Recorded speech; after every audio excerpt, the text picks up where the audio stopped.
two. Check two, check two, check two. Bring this down a little bit here. Check two, check two. Welcome, welcome, welcome. Judd is here. How's everyone going? How's everyone going? How's everyone doing?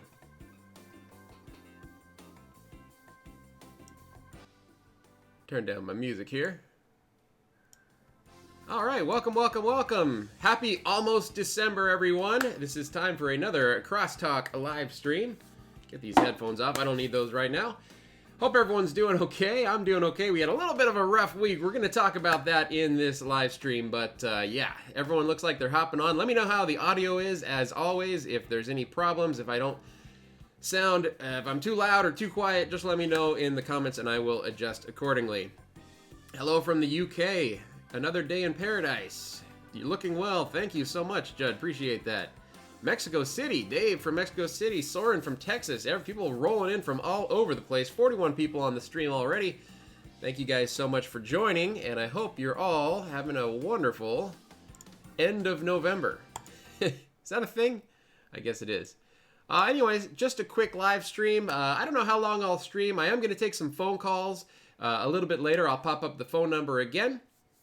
And yeah, so I want to hear from you guys. I actually am doing this live stream because of some interesting customer stuff that happened over the past couple days on Reddit. If you guys look down in the description below, you will see a link to a Reddit post where someone went on Reddit anonymously and flamed the living shit out of Crosstalk Solutions. And so I had to respond to that and deal with that because when something like that goes public, you know, you got to hop on it. They're, you know, talking about my reputation and the company and all that sort of good stuff. So we'll talk about that. I did have a couple things I wanted to talk about up front.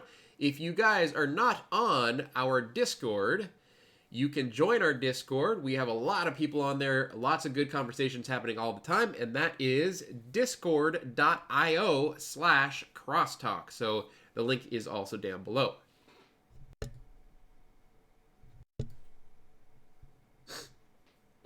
Okay, so let's see, what else do we have? Oh yes, Teespring. You can click on our t-shirts here. So we have two different t-shirts that we're selling. If you're interested, the Crosstalk, official Crosstalk t-shirts. Let me put these on screen here. There we go, the Rock Your Network Acoustic and Rock Your Network Electric t-shirts. If you guys are interested in those, use coupon code LIVESTREAM, all uppercase, LIVESTRAM, and you will get 10% off your order only during this live stream. Okay, so let's see what else we got. I'm a little congested today. Sorry about that, guys. It's that time of year, I guess. I did take some Claritin, though, so hopefully that'll clear right up. All right, more people. Costa Rica. I hear it's beautiful in Costa Rica. I have not been there myself. Hello from Australia. James, welcome.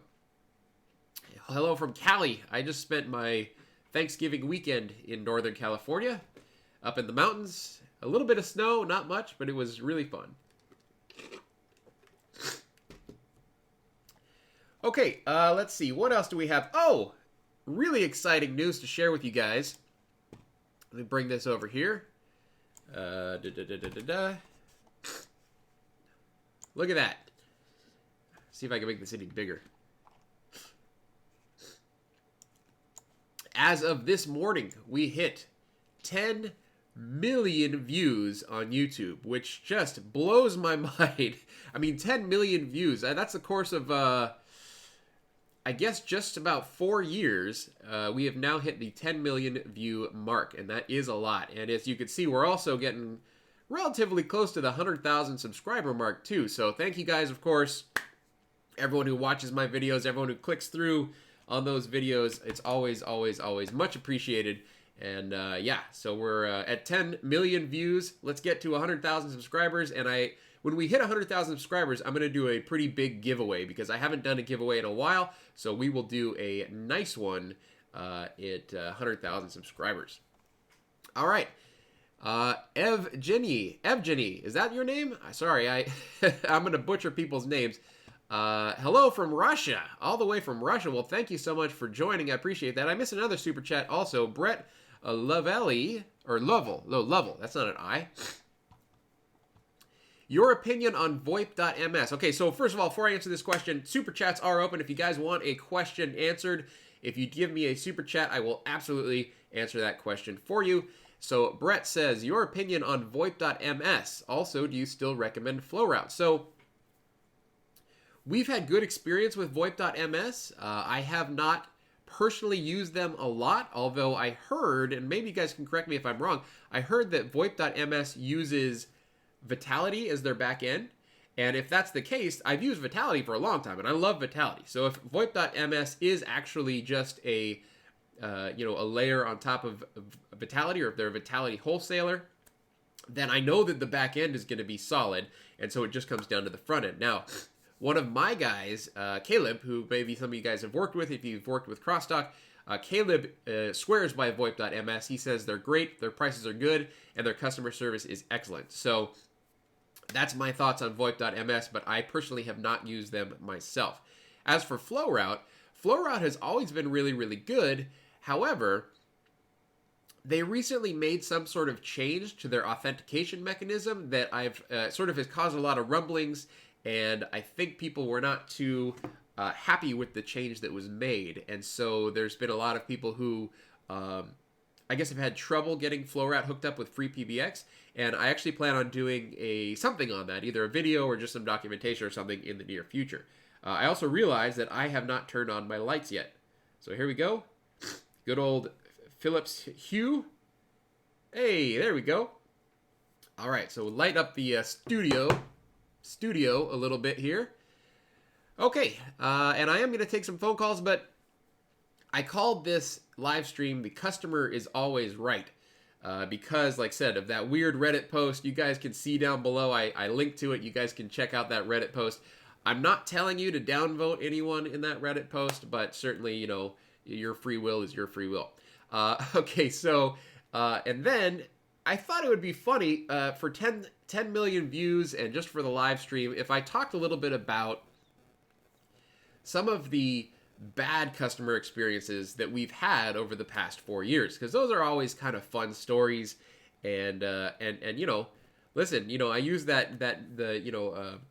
hold in the pain Harold meme for the thumbnail of this this video because of the fact that it's like, yeah, the customer is always right, okay, that kind of thing. And the bottom line is the customer is not always right. And one of the things that I learned as a consultant and is something that's very beneficial to being a consultant or running your own business is having the ability to say no to customers, and having the ability to turn down customers when you don't want to work with them. So that has proven to be very valuable over the years. And my first story, I've told this on YouTube before. I think I told this story in my tips for IT consulting video. If you guys haven't seen that video, go search through my YouTube history. It's actually a pretty fun video where I talk about, I guess after about 2 years into IT consulting, I talked about, what are my 10 or top 10 tips for running an IT consulting business for people that are looking to get into that sort of line of work. And in that video, I talked about the ability to say no and the opportunity to say no to customers. And this one customer always stuck out in my mind as someone who, he reached out to me and he just wanted some work done with edge router stuff, with VLANs. I don't remember specifically if he wanted equipment or just wanted me to work on his existing equipment or what, but he talked about how he needed to share his internet connection with his neighbor. Which, okay, that's no problem. We do that kind of stuff all the time. We set up like a point-to-point wireless or just run a wire. You set up VLANs, that sort of stuff. But the guy was, I talked to him about the security that we were going to do. So the VLAN security, no cross-communication between VLANs, but, the neighbor will be able to get out to the internet. He'll be able to get out to the internet, all that sort of good stuff. And he came back to me and he said, listen, this has to be really secure. And I'm like, yeah, secure, no problem. Yeah, we don't build anything that's not secure. He's like, no, it has to be really, really secure. It has to be so secure, like no one can break in. I don't want anyone on my network at all. They can't see anything that's on my network or my computers or anything like that. And like, he brought up that stuff to the point where it was weird, right? So like, yeah, Marriott Secure, Stuart says that's funny. So he brought it up, and he kept bringing it up over and over and over how critical it was that his neighbors cannot see anything that he's doing on his network, to the point where I was like, something's weird here. Something's just too off about this guy. And I looked up his email domain, and it went to a website where the business of the website was Photoshop touch-ups of models, right? So he had a bunch of pictures of, hot chicks, and he would just touch up the Photoshop pictures of hot chicks. And I guess that was his business, but when he's dealing with photography and touching up photography, and that's his website, then he was acting real weird and being just like way over the top cautious about security. I was like, something, like red flags are going off. I'm like, something is wrong with this guy. And I politely told him that, listen, you're going to have to go somewhere else. This is not, we are not the consultants for you. So, basically, please move along. And that was a really weird one. I don't know why that always stuck in my head. I think it was so like almost ominous how much importance he was putting on, like, this has to be secure, no one can ever find out what I'm doing type of thing. And it was just like, all right, guy, then you go ahead and secure your own network, and good luck to you. So I did want to take some phone calls. Maybe we'll open it up for phone calls now. I would love to hear anyone's stories of that type of thing, like just customers that were complete a-holes, or just something that stuck in your mind as like, I can't believe this customer is doing this, or maybe your company had to bend over backwards. And I have a few more stories to tell about stuff like that, but I would love to hear from you as well. If you guys do want to call in, let's go ahead and open it up. Let's see. Boom, there we go. So there is the phone number, 541-283-0651. So rules of calling in. Number one, get to the point. We don't want any, hemming and hawing and how's it going and all that sort of stuff. Just if you have a question, let's go ahead and do it.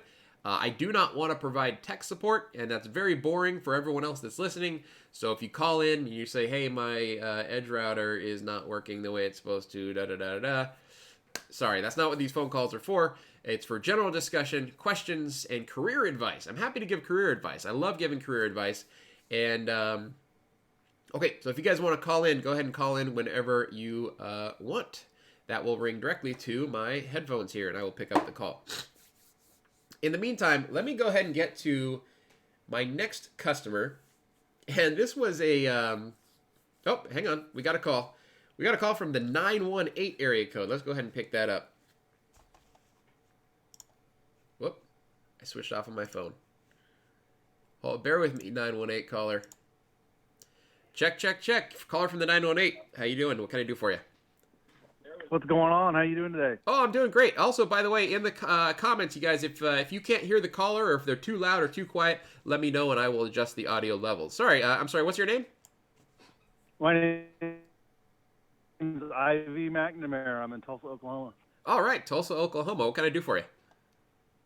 So I'm looking for some career advice. I've got an opportunity for a client that he's building a new building, the remodel of the building. And he's asking for everything through the moon. So I'm looking at an IPPBX system.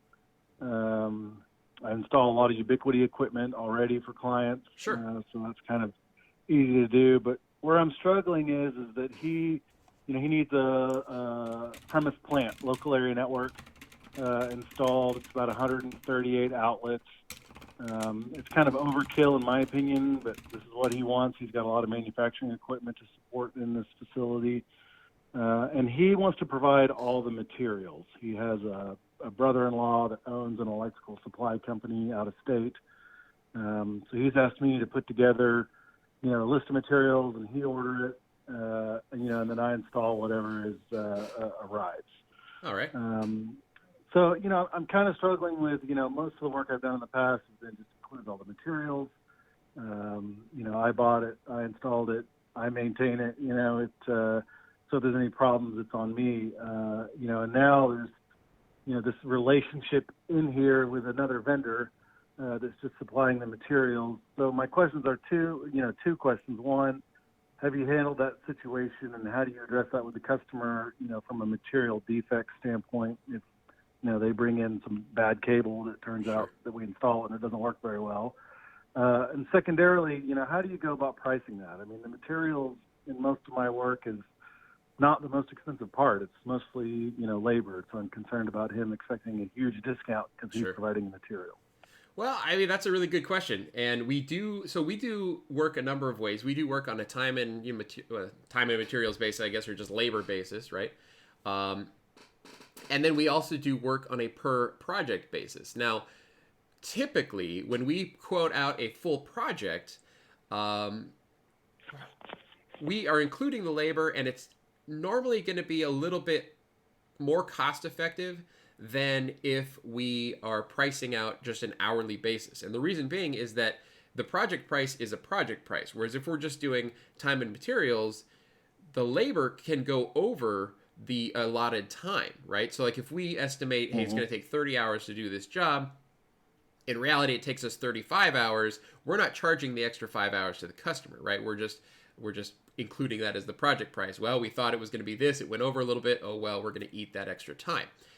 If we're just charging hourly, though, that's different. Now, the danger is, I guess it's in the equipment that they're purchasing, right? So as long as it's equipment that is approved by you and known to you, that's not a big deal. But, again, I personally prefer to supply the equipment. And we don't make a lot of margins on, Ubiquiti gear, stuff like that, but we make decent margins on things like phone systems and phones and that sort of stuff. So I always prefer to supply the equipment. But if someone is just adamant about, look, we've got a supplier, we're going to buy all of these phones ourselves, etc., then that's also totally fine, but we won't typically do a quote-unquote project price in that case. We'll just bill hourly. And so I guess that's kind of how I handle it. And then as far as like returns or defective equipment or anything like that, then, hey, look, you bought that equipment. It's on the customer to then deal with that stuff, right? We're going to install what you provided. And if something's wrong with it, then they've got to handle that. Perfect. Thanks. Yeah, no problem. Hey, have a good one. You too. Appreciate it. Yep. Bye now. Oh, that was easy. All right. So anyone else wants to call in, go ahead and call in now. Now, Stuart says, do like Tom Lawrence does it. Just charge for the service and don't inflate product prices. If something breaks, then charge for your time to fix it, which is kind of what we do. We do have margins built into a little bit of the stuff, but like Ubiquiti doesn't give really good margins at all. Like they don't, we don't make barely anything on Ubiquiti equipment. And that's, so I guess that's kind of what Tom's talking about. All right, we got another call here from the 757 area code. Oh, it just went away. Hang on a second. I'll come back in a second. Hold on, 757. Okay, here we go. All right, 757 area code. This is Chris. What can I do for you? Hi, Chris. My name's Andrew. I've been a longtime viewer of your channel, and I've been what started me in IT when I was 12. Oh, wow. So one thing I have one question is my uncle is looking at opening up a business in Kansas. I'm in Virginia, and he's wanting me to do the IT work, and I'm just probably going to use Edge Router and Unify equipment. So my question is it reliable to be able to support it from such a far distance? Just because, I can't just drive out to Kansas to go fix stuff. So I'm just, how do you typically do that with remote clients? Well, yeah, so we have remote clients all over the United States, and we actually don't have a lot of issues when it comes to supporting these clients remotely. I would recommend just going with unless there's some like real severe need to have Edge Router stuff, I would recommend just going all Unify, because Unify is going to make the remote administration that much easier, right? You don't have to now have a separate way into their network to, for instance, make changes to their Edge Router firewall, right? So if you can just do everything through Unify, it's going to make your life a heck of a lot easier. And then, really the only problem comes down to like if there's a problem with the internet connection, or if they've accidentally, factory defaulted the router or something like that, where all you need really is someone who has hands on site that you can talk on the phone with and say, okay, what are you seeing on your screen? all right, this is how you fix it. Click here, go there, etc. Right? So that's what I would suggest. And like I said, Stuart here in the comments is saying, multiple WAN IPs. That's a reason why you need to go edge router. But in most standard office environments that just have a single static or dynamic WAN IP address, Unify is going to be your best bet, especially for remote administration. Okay, even with UNMS, I know that's still in beta, but does that make the edge router more of an option now for remote support? I'm not familiar enough with what you can do with edge routers in UNMS, but I know, for instance, like what you can do with switches is relatively limited. You can do like VLANs, and I think that's about it. So yeah, UNMS still has a ways to go. So yeah, I would still again recommend just Unify at this point, or do this: install UNMS and hook some stuff up to it, and then see if it will do what you want it to do. And if it will, then okay. Okay, and then my other thing is, how often does your Unify equipment fail? Because I've gone through maybe 2 or 3 USGs here. How many fails do you typically get on Unify equipment? We've actually had really good luck with Unify equipment. I don't have any exact numbers for you, but I would say that the failure rate on Unify stuff is on par with pretty much any other manufacturer that I've worked with. I have had, like, for instance, me personally, I've had a switch go out. I actually just had one go out a couple weeks ago. It's sitting over here. It's a 8-port Unify switch, and maybe like a camera or two, but that's about it. Like, I haven't had a lot of failure. Normally with Unify stuff, it's either DOA out of the box or it's going to work for a long, long time. Okay. All right. Thank you so much, Chris. Yeah, no problem. Have a good one. You too. Okay, so thank you for the call. Phone lines are still open. I'm going to switch over, though, and talk about this next funny customer story. I guess funny/sad. Oh, you know what? I take that back. We got another call coming in. If you guys like these calls, let me know in the comments. I certainly enjoy doing them. All right, here we go. 207 area code. This is Chris. Who are you, and what can I do for you? Hey, my name is John, and so I have a situation of I have 13 locations that have multiple hardline vendors in each closet. That makes sense? Yeah, is this for like ISP stuff or phone system stuff or what? Phone system stuff primarily. Okay. But what is up here, we have our main, phone company is named Consolidated. What a wonderful name, Consolidated Communication. Right. And the primary cable provider up here is Spectrum. I've been associated with this company for almost 1 year. Before me, it was a hodgepodge of people that just did stuff. So at one point, they had free long distance from the cable company, and they have outbound lines attached to cable phone lines. Inbound lines are attached to copper phone lines. Oh, boy. And then the data side of the mix is a cable modem here, a cable modem there. Oh, look, fiber, Right. So I would love to be able to reach out to a company called Consolidated and get consolidated support. In other words, I do want to consolidate those closets, clean them up, audit them, and, have, a more efficient product, to support either the PBX or whatever phone system, is on that site. Sure.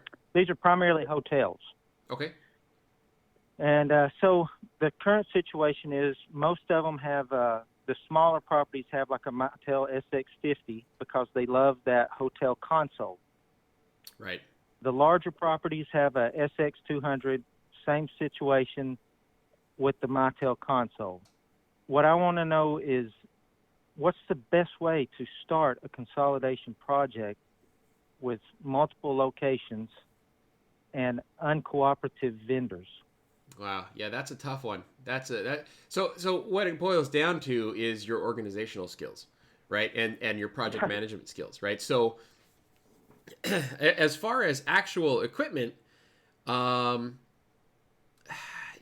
like if you're looking at something like free PBX, it's really tough to do with something like that. So you're probably better off staying with a Mitel, maybe upgrading them to something that's a little bit newer. But the open source projects don't have as much of a footing in the hospitality space as they probably should. There's a lot of, I guess, special considerations when you're talking about hospitality, such as wake up calls, integration with their existing billing systems, so that when someone makes phone calls from their hotel room, it applies to their bill when they check out, stuff like that. And Free PBX just really hasn't caught up there yet. So Mitel and I don't, is Nortel even still around? Mitel is probably the leader in that space. Correct. As far as consolidating, what I would probably start doing is, so have you ever worked with a master agent? No, explain that. What So is that? a master agent, they have companies, like I have a master agent, right? So when someone calls me and they say, hey, I need to, let's see, what's a good example? I need internet service or a T1 line or a PRI line in such and such area. I call up my master agent and I say, hey, listen, I've got this customer. Here's their address. What services are available in their area? So what you could do is and then the master agent's services are free. They make their money off of the referrals to those carriers, right? So if they recommend level 3 or they recommend AT&T or whichever one of those carriers they recommend that you go with, they get a percentage of the phone bill in perpetuity. So that's why they don't charge you any money, but they can give you a side-by-side comparison of every option that's currently available for that specific area. And they can also do a lot of the legwork in terms of getting a customer or each different location signed up with the services that you need in that particular area. So I would probably recommend trying to find someone who's a master agent and just let them do all the heavy lifting for you. Again, typically the service is going to be free to you because they make their money on the back end off of percentage from the referral. So take a look at that and see if you could find someone. If you don't, reach out to me at info@crosstalksolutions.com and I'll certainly see if I can find you a recommendation as well. My personal master agent works nationwide, so she can pretty much find anything anywhere, and she's really, really good. Sounds good. Thank you so much. Yeah, no problem. Have a good one. You too. Bye-bye. All right, so there we go. Master agents, by the way, another advantage to having a master agent is, like, if there's a problem with like a circuit is down or something like that, I always just email the master agent, and the master agent can fight to get that circuit back online, and they have the full power of their organization behind them, as opposed to just you as the company contact, right? So it's actually kind of nice that they can be like, look, we have 50,000 lines with you guys over all of our customers. Fix this or else there's going to be bad news, right? So they have a lot more weight than just a single customer calling in. Anyways, it's really, really nice to work with a master agent. All right, one more phone call, and then we are going to, then I'll get to that next story. So here we go. 612 area code, 612 area code. 612, what's your name, and what can I do for you? Yeah, this is Bob McDaniel. I'm Hey, Bob. calling from Florida. All right. I was calling in to the show. Is it off? Am I calling at the wrong time, or is? Nope, you were calling at the exact right time. Okay. What can I do for you? Okay. Okay. All right. So basically, I'm sorry. There's a delay there, so it's a little more difficult to talk. But basically, doing a marina down here, 138 slips. Okay. And basically, my experience is with the Ubiquity stuff, primarily the Bullet M2s. Sure. And we use 2.4 gigahertz or megahertz solutions, which for the because of the distance they reach out to the boats. And essentially, we're looking at upgrading a marina to the Unify UAP ACM Pro. Okay. And trying to figure out what the density, proper density for those would be. boats can have as many as 10 devices on a boat on these yachts, so it just depends on the yacht. And so we're just concerned about being sure that we have enough coverage, looking at things online and what's available. It's kind of hard to decide whether we should use, 3 of the UAPs per dock or 2 or 1. Coverage-wise, looks like it'll handle a couple hundred feet with no problem, and up to 70 users with no problem.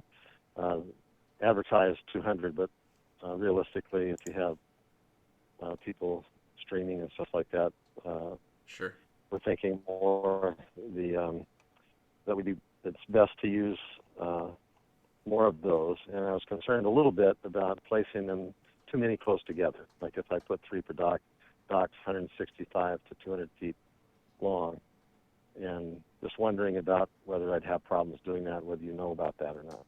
Now, are you wiring up each access point individually, or are you actually going to be using this as a mesh network? We decided, we thought about the mesh, but because of the capacity, because of what we're trying to deliver to the customer, we're looking more at wiring everything back to the office and go through switches because of the distance they're traveling. So we're going to use the US 860W 60-watt switches. Okay. So as long as everything's wired, I think. So again, I'd have to actually look at the property on a map. We have actually done a number of marinas here at Crosstalk Solutions. It's a really great space for especially for mesh networking or outdoor networking. But if you're going to be using those those pros, what I would recommend is see if you can get them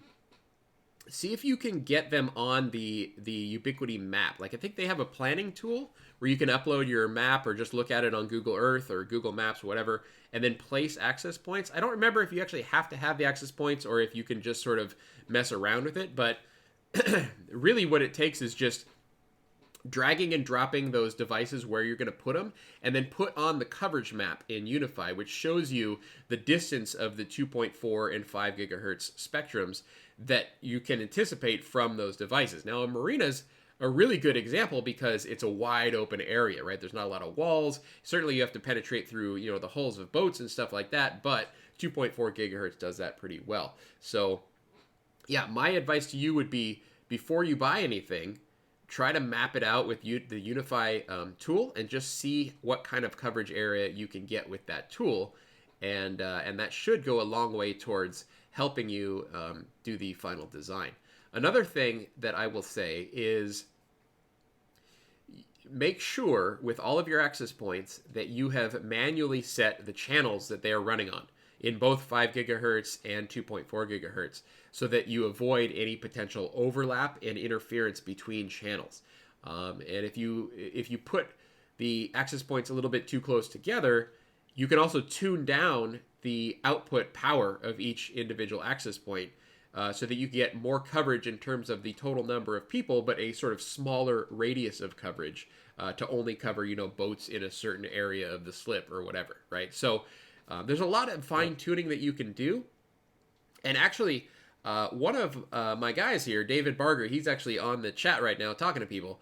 David told me this week that he has been testing, I guess UniFi has a new automated way of auto channel selection between multiple access points on the map, right? So basically you can tell UniFi now, hey, go ahead and, map out this area or whatever, and it'll set the channels for all those access points automatically. And Dave said that it actually worked pretty well. And then all he had to do was like tweak 1 or 2 of them that he needed to do manually. But by and large, it was automated and it was really nice. It saves you the work of having to pick and choose your channels manually. It will set manual channels, but like in an automated fashion across your entire infrastructure. So, yeah, that's another thing to take a look at. Hope that helps. Okay. Yes, it does. I set up the original bullets and essentially had to select channels for those, so I get all that. But I was more concerned about, I think if I put 3 of the access points per dock, it probably will be fine. I was more concerned about if they're 75 feet apart, whether I could make them work, if they were if they would create interference for one another. But if I'm able to adjust both the output and the channel, then that should take care of it. Yeah, you should be good. And I'm looking at these radios. The AC Pros are 3x3 MIMO, Yeah. which is good. I don't think they're Wave 2 multi-user MIMO though, which is not as good, but I think with 3 APs per slip, you're actually going to be perfectly fine. Because I mean, even at 3x3 MIMO, you're looking at probably 200 client connections per radio or per access point. Right. Yeah, and that's plenty. I mean, I wanted to have too much rather than too little. You know how it is. Sure. Oh yeah. Poor service is actually worse than no service sometimes. Yeah. Yeah. All right, Bob. Well, thanks for the call, and yeah, have a great weekend. Okay. Thank you very much. I appreciate it. Yep. Bye now. Okay. Bye-bye. All right, there we go. There was Bob from Florida talking about his marina. Now, I saw someone else was calling in, too. I'm going to actually pause for a minute, and we're going to do another quick story here. Let's see here. So my next story, and I do want to hear if you guys have stories about, horrible customers or terrible experiences. I do want to hear about those, too. Maybe I should do a worst customer experience contest. I did my worst server room contest, worst customer experience contest, and I've got a bunch of those. So we had this guy... This guy was an MSP, and he worked down in a pretty ritzy area of the country where there was a lot of sort of rich folks, and I think he was solely focused on providing computer and internet and phone system services for really mansions and stuff, right? So customers that had a good amount of money, and he had contacted us for a phone system. We spec'd out the phone system. He wanted all the best phones. And this was a house that had, I think, 13 phones in it. So, I mean, it wasn't a huge phone system, but it's a big phone system for a house, right? So he had 13 of these, the big Yealing phones with the big, touchscreen displays. I forget which model that is. And T48G, before Caleb corrects me in the comments. So the T48G, and I think he had 13 of them spread around this house, which is a huge deployment for a residential, anyways. So we put the phone system in, everything's fine, works great, everything goes in perfectly. Client had, a few tweaks and stuff after the fact that we took care of, nothing major. Fast forward about 2 or 3 months down the road. And you got to understand that in a home environment, it's really a low volume of calling, especially most people use their cell phones these days. So you don't get as much daily usage on this type of phone system. So some of the issues with the phone system might be not quite as readily apparent. So 3 to 4 months down the road, we get a call from this guy. Hey, sometimes they have intermittent one-way audio or something like that. Maybe calls were dropping at a certain time or something. There was just some sort of what sounded like, NAT issue or firewall issue happening with the phone system. And keep in mind that it worked fine when we first put it in, but 3 or 4 months down the road, all of a sudden it's not working. To the point where I said, all right, well, tell you what, let me do this. I will go into the network. Let me just check out the phone system top to bottom, and then I will also check out the network. So everything's fine. I go in, I check out the phone system. Everything looks great. Phone system seems to be working okay. And I start checking out the network, and the network was just trashed. I don't remember exactly what the problem was with the network, but I think it was, I know they had double NAT happening, so that's terrible for VoIP right off the bat. And I explained this to him even before we installed the phone system. You're going to have to put the modem in bridge mode, blah, blah, blah, blah. That was all explained to this guy. He said, yeah, no problem. So I found out that he was, in fact, double natting. I believe it was either IP address conflicts with the gateway, or it was duplicate DHCP servers on the network. Something like that was happening, where it was just, that stuff just causes really weird things to happen with the network. So I spent about 2.5 hours going through the phone system, going through the guy's whole network. I gave him a bulleted list of items like, hey, check this, make sure this is set here, make sure this is this is this, mostly related to the network. Okay, no problem, I'll do that, blah, blah, blah. Off he goes. No problem. I sent him the bill, and the bill was, $300 or something. It wasn't a crazy amount. I sent him the bill for the services, And he's like, I'm not paying this. You didn't fix the phone system. I was like, yeah, but there's no problem with the phone system that I could tell. And I spent 2.5 hours working on your network, which you didn't hire me for, but the network is the problem with the phone system. So I told you everything that you need to fix in the network. Did you implement those changes? I want my money back. You didn't fix the phone system. No, but did you implement the changes that I told you that would fix the phone system? Listen, you're not hearing me. I just want my money back. Right? So he wouldn't tell me if he actually implemented any of the changes. He wouldn't tell me if they had retested or anything like that. He just wanted his money back, not for the whole phone system. He just wanted his money back for the 2.5 hours that I spent working on the phone system and the network. And I was like, listen, man, you hired me hourly to check out this network and check out the phone system. I did that, and so you need to pay me, right? That's all there is to it. This wasn't like if I can't get it working, you don't have to pay me situation. I'm an hourly consultant. That's just the way that it works.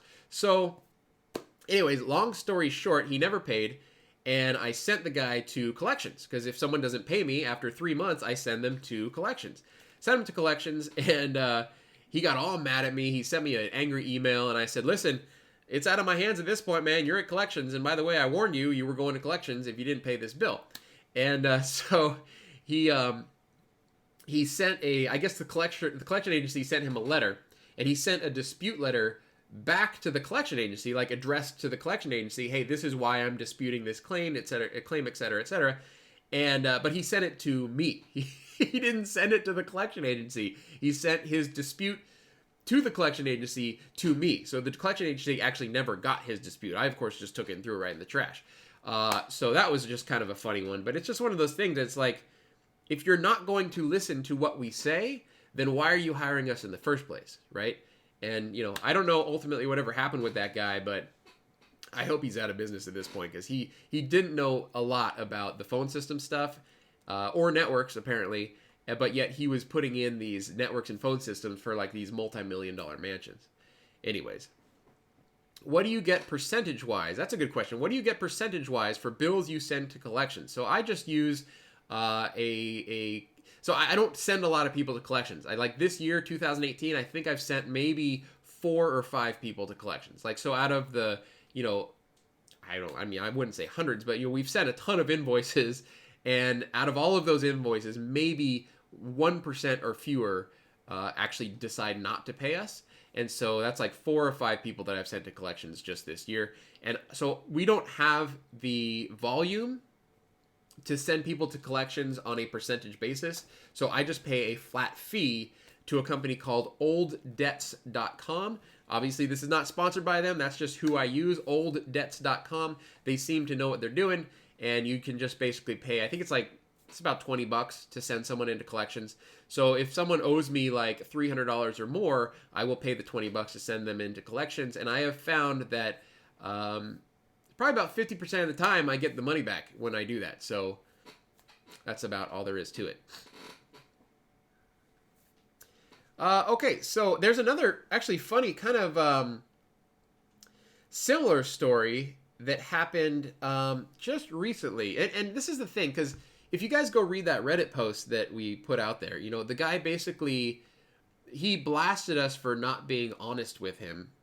And like that hits me like right at the core, because the one thing that I wanted to do in starting this company was I want to be honest and fair, especially about the phone system stuff, because you've got all these companies like Ring Central and the pay per extension per month phone providers that are so dishonest, and they charge so much money for the services that they provide. I wanted to be able to combat that and provide people with a fair price for their phone system services, which, again, in the voice over IP industry, it's not easy to supply that to people.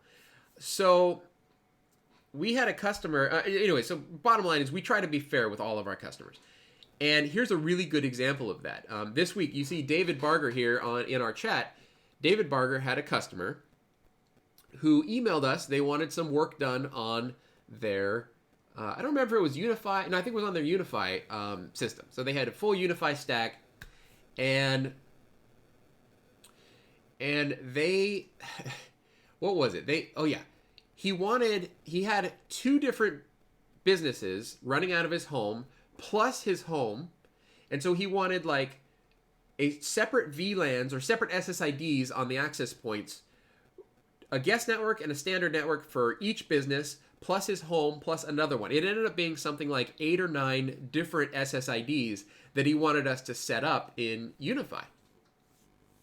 And David told him, he's like, look, Unify doesn't do that. You can only do, I think it's, if I'm not mistaken, it's 4 SSIDs per Unify site, right? So in order to get him his 8, say it was 8 SSIDs, we'd have to create 2 separate Unify sites and have 2 separate sets of access points providing 4 SSIDs each, right? And the interference and the extra cost in trying to do that, David was like, listen, why don't we try to simplify it? Let's do a guest network and then 1 network each, or 1 SSID each for your home, your business 1, and business 2, right? Makes sense. There's your 4 SSIDs, and now you don't have to worry about interference, and everything sort of just is going to work together a lot better.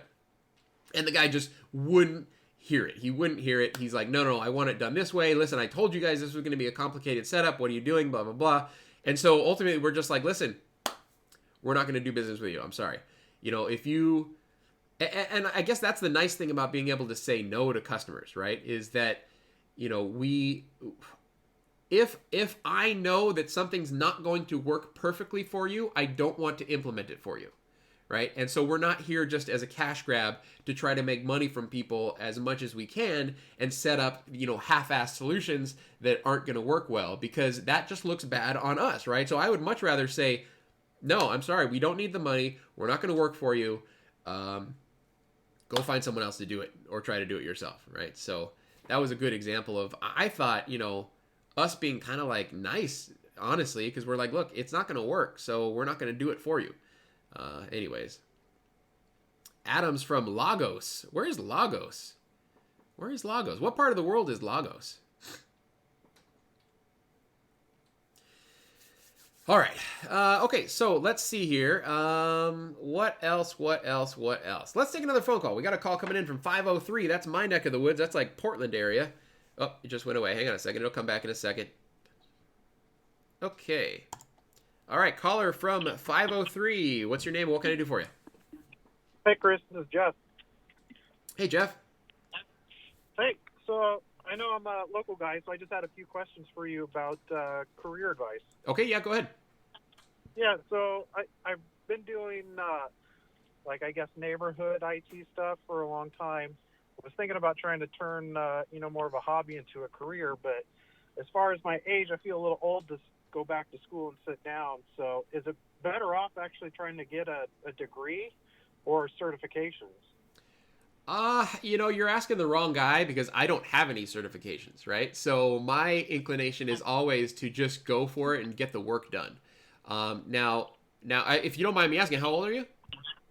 37. 37. So Crosstalk, so I'm 42, and Crosstalk is 4 years old, which means I started Crosstalk at 38. Okay, so I don't think you're too old to do it, because you're younger than I was when I started Crosstalk. Now, what I did is I kind of knew from my previous employer, I was working for a company where I had seen the writing on the wall about 6 months in advance, and I knew that there were going to be some changes, like my direct boss had been laid off and this sort of stuff, and I just knew that I was not long for that company. And I don't know what area of Oregon you're in, but I'm out here on the Oregon coast. And on the coast, there's not a lot of technology stuff. Like, I can't go out and get a director position at a big company out here on the coast, because that just doesn't exist, right? There aren't a lot of those positions available. So heading up to when I knew I wasn't going to have a job anymore, I started doing a lot of side work for, companies in town, up and down the coast, just people that, companies that I like, and I kind of knew the owner, or I just go introduce myself and say, hey, I like your company, I do computer stuff. If you're ever interested in anything, let me know.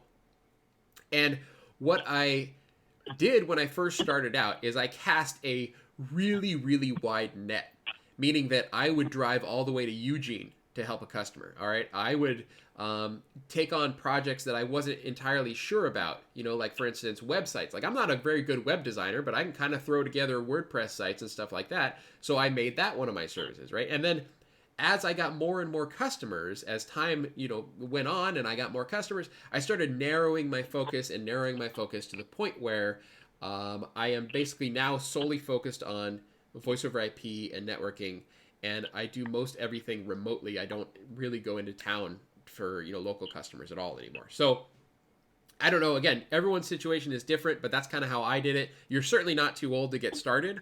And it's really just, to me, the hardest part was finding customers. And luckily, putting videos on YouTube got me the business to actually get everything started. So yeah, good luck, man. It's a good profession once you're there. Yeah, that sounds good. Thank you, Chris. Yeah, no problem, man. Have a good one. You too. Take care. Yep, bye now. All right, there we go. So Jeff from Oregon somewhere, 503 area code. That 503 is up near Portland, I think, if I'm not mistaken. So, all right, let's get to some of these comments. Oh, Lagos is in Nigeria. All right, well, welcome from Nigeria. Okay, Hugo says, how long did you have to wait at the Tesla supercharger station where you had 2 cars? Oh, yes, that's right. Let me pull that up on Twitter. I took a 1,200-mile road trip in my Tesla over Thanksgiving weekend, and it performed beautifully. I absolutely loved it. It was fine. The difference is that Twitter. The difference is that it takes longer when you fill up. If you could pull into a gas station and fill up your car with gas and then leave, it's like 10 minutes, right? But when you're pulling into a Tesla supercharging station, assuming that you get a spot right away, which this is what Hugo's referring is that I had to wait for a while at one of these places. It can take 30, 40 minutes, an hour. It depends on how fast it's charging up. But let's see, tweets. But you'll see here, let me put my screen up. So I had sent this tweet out somewhere. Here we go. So this was me. This is my car here. And I was waiting in line, and you can see that there was 1, 2, 3, 4, 5, 6, 7, 8 superchargers at this location. And then there was 2 cars waiting in line. Now, keep in mind, this was also Sunday over Thanksgiving weekend. So this is the day that everyone in America was traveling and everyone was going home. So there was a lot of extra people waiting. But after I took this picture, I ended up pulling into a spot like right around where this gray car is. And after I took this picture, while I was getting my cars charged up, the line for Teslas waiting to get charged up grew to 6. So it ended up being all of these 8 cars being charged up and then 6 more cars waiting. It was crazy. I charged up there for about a half an hour, and then I took off and let someone have my spot there. Okay, so here we go. So, here's a question from Eric Rodriguez SP. Chris, love your videos. Do you consider yourself a successful businessman? What do you consider a success in this industry? So, yeah, that's a really good question. Do I consider myself successful? I think so. And what I would consider success is not just, I guess what I would consider success is obviously paying all of your bills and then being able to put money away. Right, so I consider myself successful in that I don't have any debt except for my mortgage and my Tesla now. But I didn't have any cars to pay down. I didn't have anything other than my mortgage for a long, long time. So I don't have credit card debt. I don't have anything like that. And then I was making enough money where I could pay all of my bills and also put money away every month. Okay, and so that's kind of what I consider success. And then everything on top of that is just the icing on the cake, right? So being able to afford a Tesla, for instance, I never thought 3 years ago I'd be able to afford a Tesla. I love it.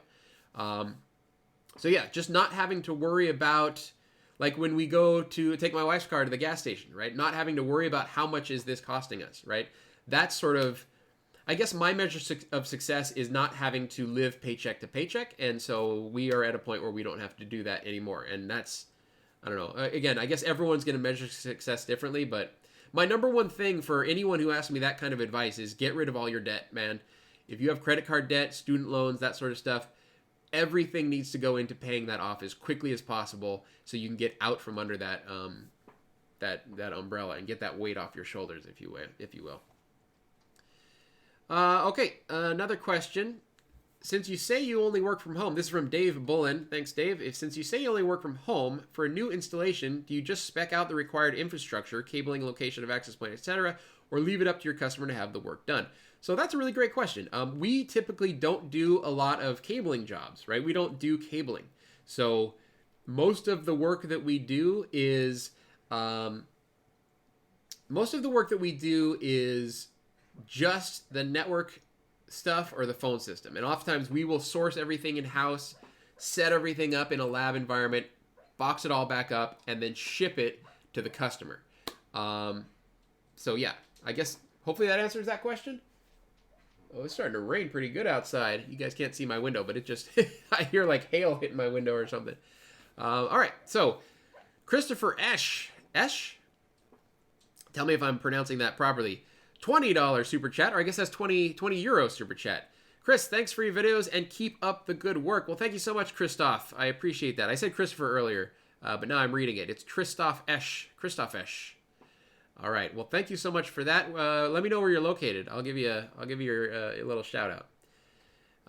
And Eric says, thank you for the answer. Hello from Brazil. Now, that's interesting. I don't know. The measure of success is going to be different in different countries also. That's my measure of success in the U.S. is no debt and then being able to save money every month. So, Frederico, how can you guarantee that the customer will install properly and everything will work? Well, we can't guarantee that, but what we do is we work with them after they receive the equipment to make sure that everything's set up properly. So we send them a wiring diagram, right? So this is where you plug in the internet. This is where you plug this switch goes into this port and that sort of stuff. So a lot of times we'll just draw it on the box too. It's like Ubiquiti is nice enough to make these boxes that have all the ports and stuff. So we can write arrows that says WAN goes here, plug your internet here. And then this port goes out to your other switch that you have or whatever, plug a SFP into this port here, right? So you can actually draw on these boxes and it makes for a really nice diagram when you actually send the stuff to the customers. We try to make it as easy as possible. Let's put it that way. Yeah, and I do a lot of work in Visio as well. You're absolutely right. All right, Hugo says, love the Synology video. It complements the ones that Willie did. I'm using the DS1618 Plus. Oh, wow, that's a big one, right? That's a big one. For iSCSI VMware storage, and it rocks. Yeah, I'm excited to do more and more with this little guy. There were a lot of good suggestions, such as using the Synology as your internal DNS server. I think that's a really good video. Putting Unify on Docker on Synology, I think that's a really good video as well. So I will definitely do some more stuff coming up. Okay, let's see if I'm going to open the phone calls again. Let me pop this back over here. There we go. Okay, so if you guys have phone calls, there's the phone number. You can pop it on in, and then I've got a couple more stories to tell you as well, and then we're going to call it a day. So, have you ever tested Ciclu PTP links? Your videos on Unify are brilliant. Cheers. Oh, thanks, Alan. I have not tested Ciclu PTP links. I've tested Unify. I've tested Ruckus. I've tested Cambium. And is there one other? Oh, and MikroTik. We did that MikroTik video on the wireless wire. All of those are relatively good equipment. All right, I see a call coming in from 407. Wait for it to come back around. There it is. Caller from 407. What's your name? What can I do for you? Hey, this is Federico Castro from Florida. How you doing, man? Good, Federico. How you doing? Oh, great. Well, first of all, I want to thank you and congratulate you on your channel. Thanks, man. So recently months, I did not know that you guys existed or what Ubiquiti was. Oh, now you know. I definitely learned a lot.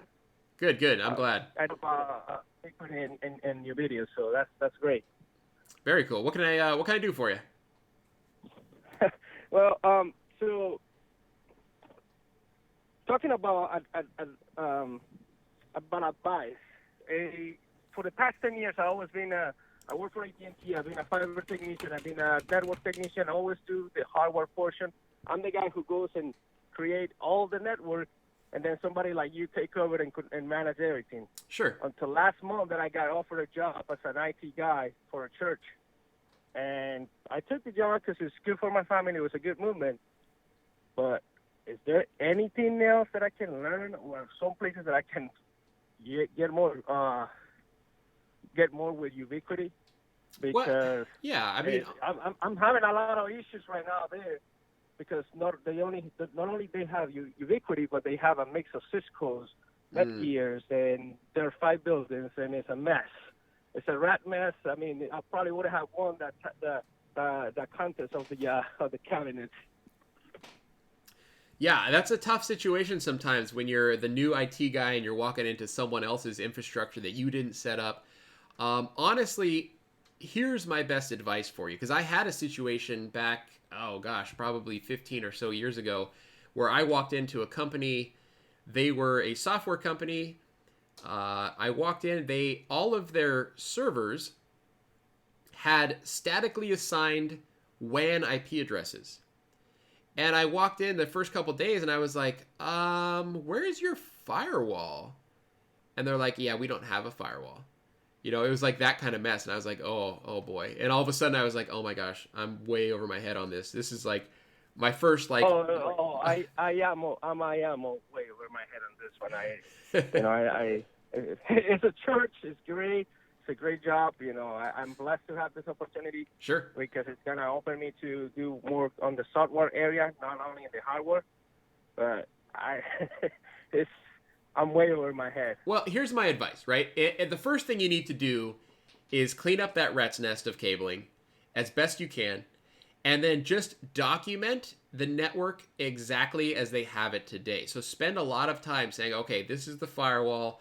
These ports connect to these other devices. This goes here. This goes there. Just start getting everything documented so that you can wrap your mind around exactly what they have today. Right? Then once you do that, you'll have a real clear picture of where you need to go moving forward, right? So at that point, it's just a matter of figuring out what equipment you need, getting that equipment, and then starting to learn it. And like I said, videos from myself, from other content creators here on YouTube help a lot. But if you get really stuck and you need professional help, then I would certainly recommend hiring like a consultant or MSP in your area that can come out and help you sort all that out. Even if it's just like, let's get this sorted out one time, and then I'm taking over from there, right? So, yeah, I've found consultants to be pretty invaluable throughout the years, especially at that company that I was telling you about earlier, where I hired a guy to come in and set up a whole Cisco firewall infrastructure, and then, you know, I took over administration of it after he was done setting it up. So that actually worked out pretty well. Where are you located? I'm in Orlando, Florida, and Okay. Most exactly in Winter Park, Sure. Florida. So I guarantee you there's some good MSPs and some good, you know, IT consultants out in your area. Maybe take a look for some of them. But again, if you don't have the budget to hire anyone, then I would say the best thing you can do is just start learning everything that you can about that existing network infrastructure, and that will give you a very clear picture of where it needs to go. The network is already learning how everything goes. And, I mean, managing the cables has never been my problem. Yeah. It was more the configuration part. Right. And they've been slowly actually opening the budget for me. So they recently upgraded to Ubiquity USG. I got a 48 ports. They just got 5 new UAC AP Pro in my office for me to install. A total of 18 APs. And is there something like specifically that's not working? Because it sounds like that's a pretty good setup, honestly.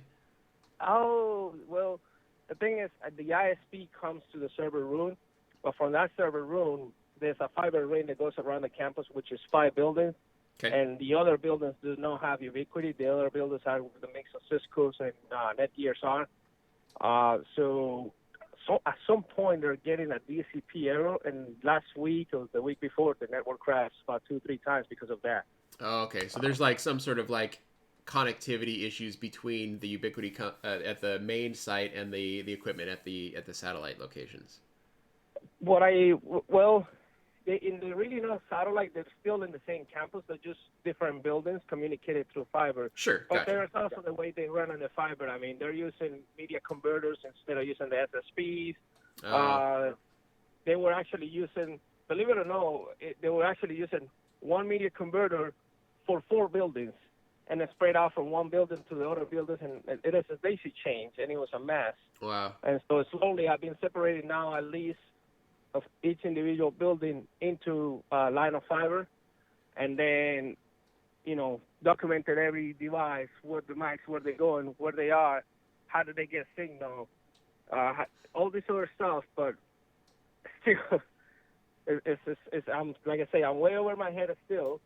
And they actually told me last week, hey, we're gonna set up about $50,000 for you for order ubiquitous equipment if you need to. But I'm like, right. okay, so how am I gonna set up this equipment? Yeah. Well, like I said, and again, with a budget like that, you should be able to, hire someone that can, take a look at the whole thing and say, hey, this is what we recommend, etc. And I would probably start there if you don't feel comfortable doing it. But if you're not going to hire someone, here's my other advice for you.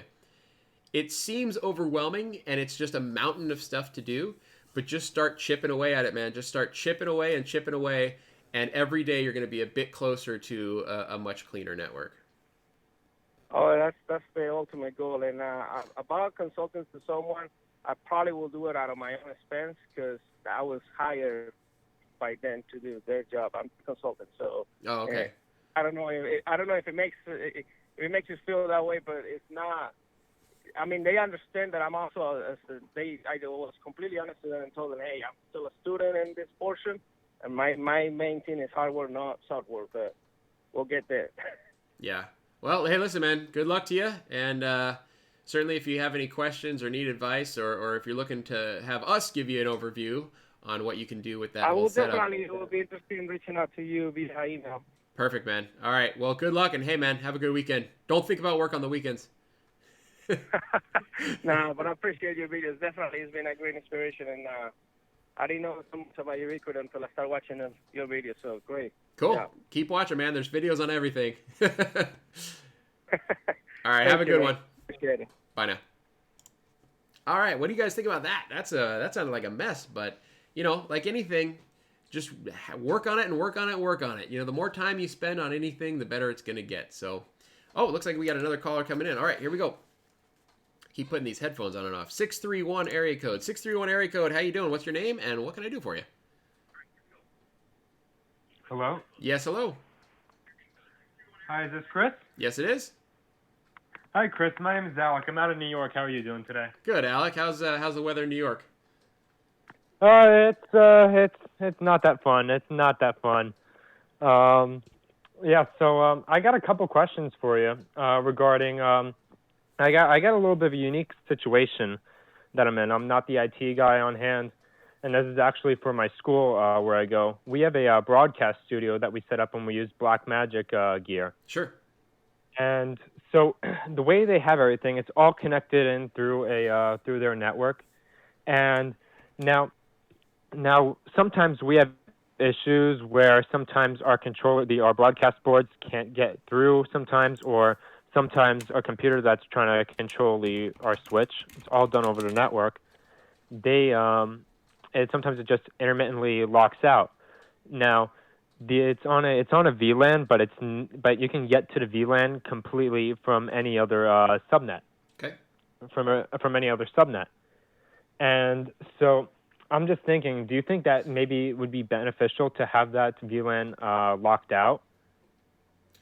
So you're saying that the problem is every once in a while you have trouble accessing that equipment from a different VLAN? No, from the same VLAN, but it's but I'm not totally sure if there's too much traffic going on within the VLAN, because it is also used with a bunch of printers within the network, and the network's probably, let's see, they probably have, I know they have about 2,000 Chromebooks. And each time you open one up, it pulls an update from Google. Then you got maybe I want to say about 1,700 computers, just regular Dells that are just provisioned under Active Directory. Yeah. And they and it's very open. They actually have 5 sites that are linked together via fiber, and you can ping any IP from any location. All right, you're saying that the same VLAN that has 2,000 Chromebooks and 1,700 Dell desktops is... Well, not the same VLAN, but under the same network. It's a 10.0 network, and but the VLANs are able to talk to each other without a question. Yeah, well, so one of the reasons to do VLANs is to not broadcast broadcast traffic between networks that doesn't need it, right? So networks are noisy, right? And they blast out a lot of stuff. So especially if you've got like, multi-thousands computers on a network, you're going to have a lot of traffic just by virtue of having that many devices on the network. So yeah, I absolutely think that you could benefit from segmenting the Blackmagic devices off onto their own separate VLANs. I'm not too familiar with Blackmagic devices other than I've got one in my computer here for, capturing video. But like someone here in the comments is saying that Blackmagic doesn't like open discoverable VLANs. So I don't know if that's something that you've researched online or anything like that. But yeah, it's let's put it this way. It's probably worth a shot. Like from you asking me that question, I think you already suspect that the problem might be that there's too many devices that are hitting that VLAN. So putting those devices off into their own segregated VLAN that other VLANs can't access, it's a good start to see if that ultimately resolves the issue. That's great. Thank you very much. And I also got another question if you got some time. Sure, go ahead. Well, not a lot of time, but so now, right now I'm actually talking to you on my VoIP solution from Verizon. Okay. I have Verizon Fios out here, and where I am, there's only like 2 decent ISPs. Verizon, which offers symmetrical upload and download. I have 150, 150, nice. And then there's Cablevision Optimum, which is now Altice, and they offer like 300, but then like 50 up. And so you like when you're doing server hosting, you have to pretty much do symmetrical at least for the better bandwidth uploading. Then, so where I have Verizon VoIP, and they packaged it in with me for an extra $5 a month. I get I have a Yealink T40G. Okay. And they use a backend portal, and and it's very nice. Like it's very easy to configure for local businesses. Just the small mom and pop places. Oh, they just want to change their hours. It's very simple. Now I'm just wondering, like, I'm just wondering, like, what is your take on just ISPs in general that offer VoIP solutions that are hosted? I don't like them. I don't like so most of the times when you're getting a VoIP solution from an ISP, you're going to be paying per device per month, and it's usually somewhere in the neighborhood of between $30 to $40 per device per month. Yeah, they're charging by line for me. Yeah, so I don't like that model because it's very bad for the consumer in terms of you can do voice over IP a lot more cost effectively by sourcing your own SIP provider and firing up your own server. So yeah, I'm very against that cost model of solution. Now for customers that like they don't know anything about IT, they don't know anything about phones, they just want a phone that works. Okay, then in that case, okay, yeah, you're going to pay a little bit of an extra premium, but you get a working solution and you have someone to call if your phones aren't working. And you say, hey, fix this, right? So there's a trade-off there. Someone was just making this comparison to something else online. I'm trying to think of what it was. Was it in a tweet? Where was it? But it was basically like, oh, I know what it was. It was on the Synology video. So on the Synology video that I put out, there were a few people that were commenting like, hey, you can just build your own NAS using FreeNAS or whatever a lot more cost effectively than what you're going to pay for Synology. And my answer to them was, sure, that's going to be the same with almost any technology. When you do it yourself, usually you can save money. The problem with doing it yourself is the learning curve, right? And if you don't have the time to do it, if you don't have the will to learn everything that you need to learn to do it properly, then that's when you just need to pay a little bit extra and have someone do it for you. Right? So that's why, Synology is a great solution if you don't want to build your own FreeNAS box, right? Because that's a big learning curve to build your own FreeNAS box. So Synology gives you this little box, you throw a couple of hard drives in it, and you're done. Yeah, you're going to pay a little bit more for that, but what you're paying for is subverting that learning curve and not having to go through it, if that makes any sense. Yeah, that's a great analogy, and thank you very much. And one thing I think that's or pretty much everybody watching would be pretty interested right now is for people who are doing consulting. I'm doing small consulting on the side. I mainly do Squarespace websites and build online stores, but I'm trying to sell some people on getting a professional Wi-Fi network. One of my clients actually, they have the same ISP provided router, and they have their point of sale system on the same network as the one that they give out to their customers, which is a pretty decent security risk with that. But how would you convince places to go Ubiquity rather than Cisco or Aruba? Because when you look at, you did a video on the Why Unify video, and the pricing definitely makes sense, but people are still hesitant because they say, oh, it's cheaper, so it can't be that great. Yeah. But I'm 17, and Ubiquity has allowed me to actually dive into networking and really learn a lot more about it because of the price. It's made it more available to me.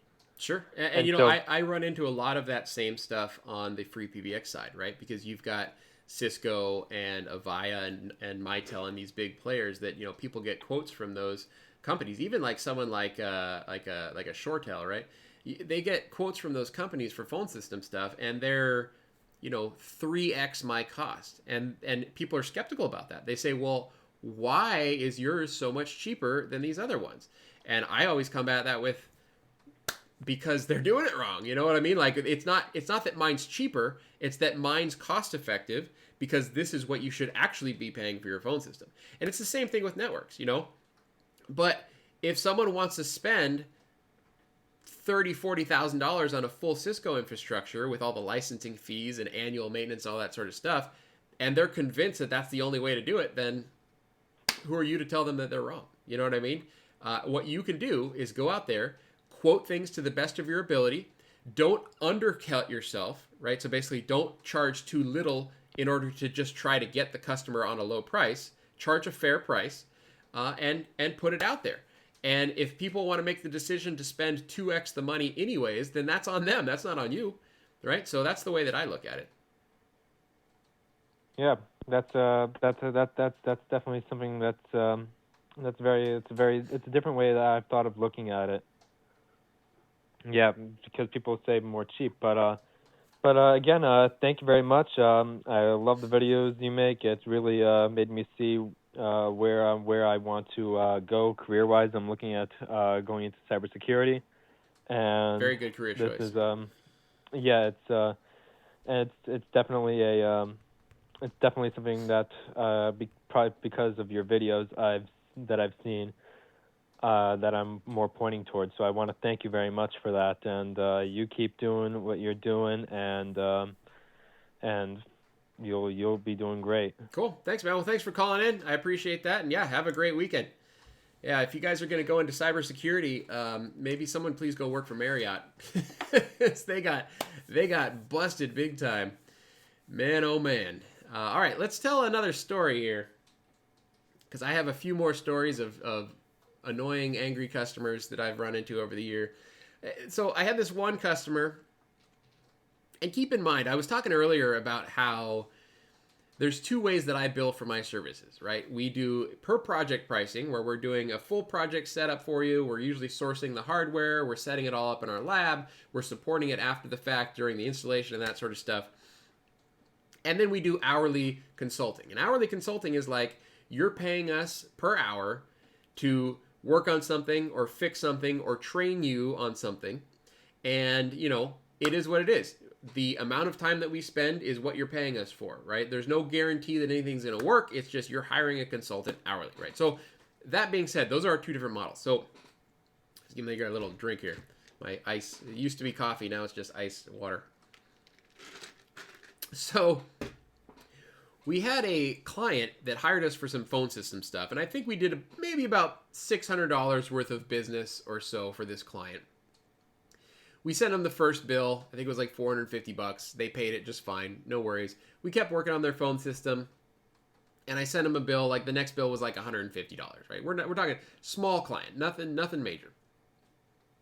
They decided not to pay the $150 bill. They didn't say why. The bill never came, right? And I'm doing billing every month, and I learned, hey, listen, oh boy, this customer didn't pay again. Oh man, all right, let me send them a reminder.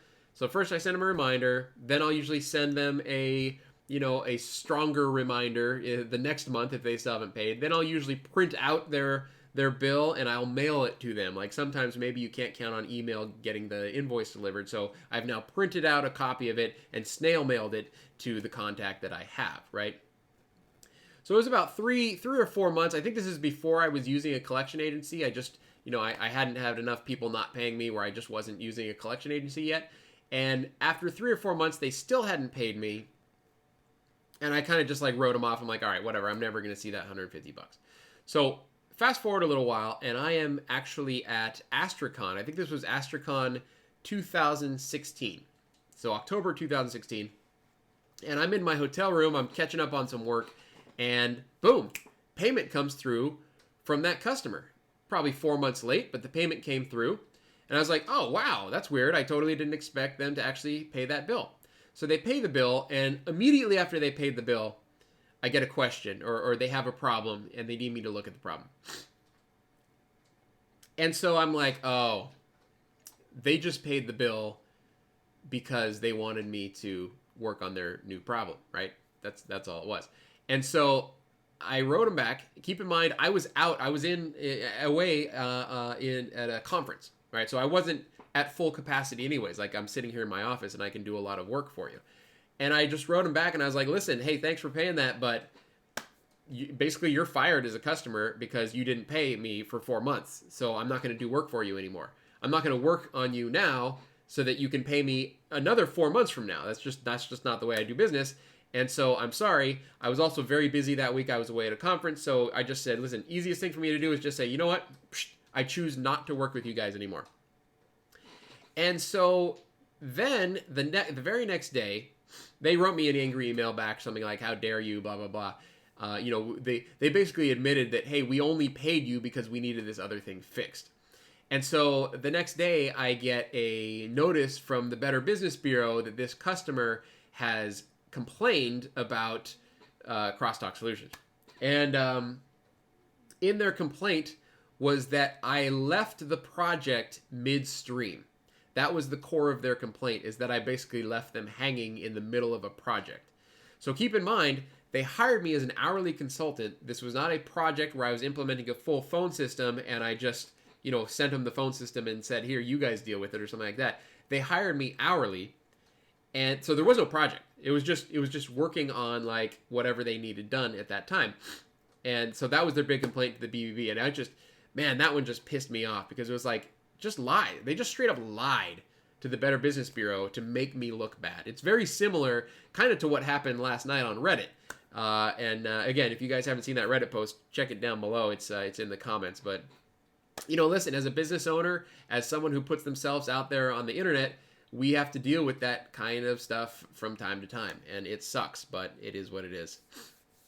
Okay, let's pick up another call. Here we go. 716 area code. All right, calling in from 716. What's your name? What can I do for you?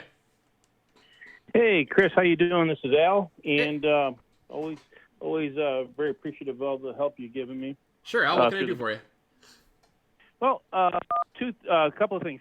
I actually set up a complete network the way you had in one of your videos, where it said complete USG, the switch, sure. the 8-port switch, 150 watt, and the access points. And I mixed up the access points because that's what I had available. I had a Pro, I had a long range, and I had a light.